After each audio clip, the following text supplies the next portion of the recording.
अस्पताल में एम्बुलेंस की बिगड़ी व्यवस्था को लेकर संसद द्वारा दिशा निर्देश के बाद किया जा रहा है सुधार कार्य।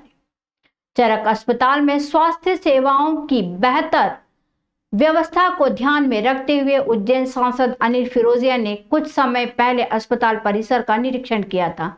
इस दौरान उन्होंने एम्बुलेंस की स्थिति पर अस्पताल प्रशासन को ध्यान देने की बात कही थी। इसके बाद CMHO अशोक पटेल ने चरक चिकित्सालय में एम्बुलेंस की व्यवस्था के बारे में जानकारी देते हुए बताया कि 2 सरकारी एम्बुलेंस मरीजों के लिए उपलब्ध हैं। इसके अलावा एक रेड क्रॉस एम्बुलेंस भी है, जिसका निरीक्षण सांसद महोदय द्वारा किया गया।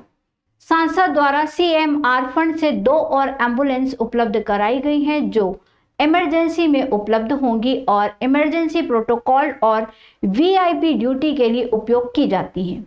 इन एम्बुलेंस में आवश्यक सामग्री जैसे कि ऑक्सीजन सिलेंडर, फैबलेट मशीन आदि की सुविधा मौजूद है।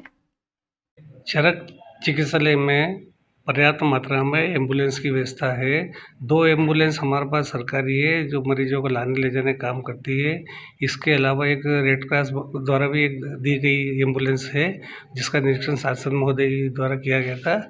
उसका मरम्मत कार्य जारी है और उसको मरम्मत करने के बाद उसको रेड क्रॉस को वापस दी जाएगी। अगर वो चाहते हैं कि इसका संचालन हमारे द्वारा किया जाए तो उनको पूर्व अनुमति दी जाएगी कि आप संचालन इसका कर सकते हैं।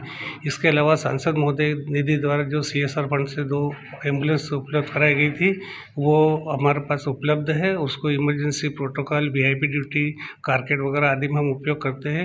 उसकी समस्त सामग्री एम्बुलेंस में रखी हुई है, वो सुरक्षित है। वो सांसद महोदय द्वारा एक अपने परिवार की स्मृति में एक दी गई थी एम्बुलेंस, वो भी हमने मोबाइल यूनिट मोहल्ला क्लिनिक के लिए रख रखी है। उसका भी संचालन अतिशीघ्र किया जाएगा।